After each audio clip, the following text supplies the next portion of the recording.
There has been growing talks about the possible changes to be introduced to improve the pace of play of a MLB game in general, as well as in extra innings.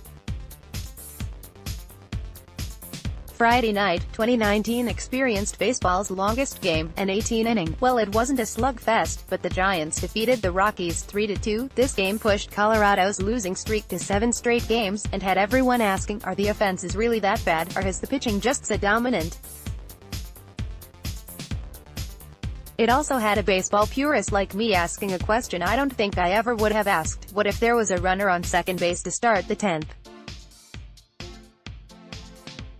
Let's explore that possibility. But first, how did we even get to extra innings? The Giants broadcasters had implied that the reason the game was tied at 2 to begin with was because of a 4th-inning balk by starter Drew Pomeranz. The Rockies went on to score both of their runs this inning. After the balk, Trevor Story would single, and Ian Desmond followed with a double to drive him in. More from call to the pen. The Giants got one back in the bottom half and then another in the 6th.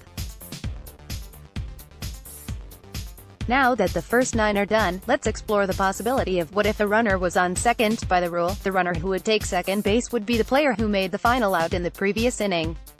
In the top of the 10th, that would be Pat Valaika for the Rockies. Would he have made it home?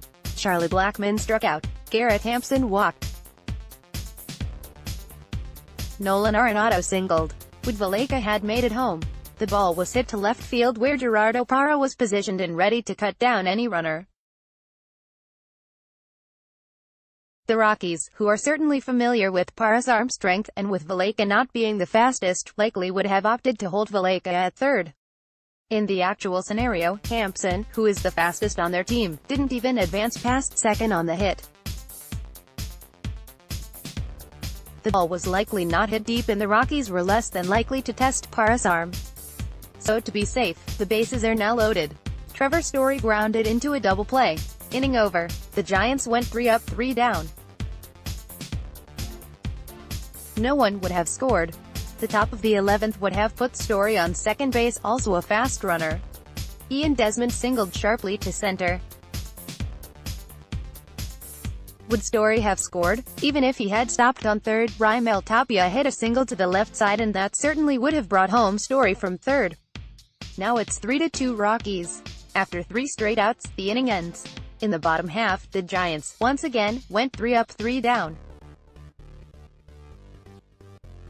In this scenario, the game is over, and the Rockies win in 11 innings.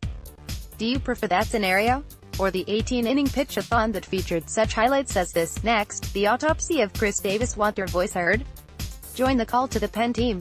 Write for us. The baseball purist in me is mad that I even wrote this article, but hopefully, you enjoyed the what-ifs as much as I did.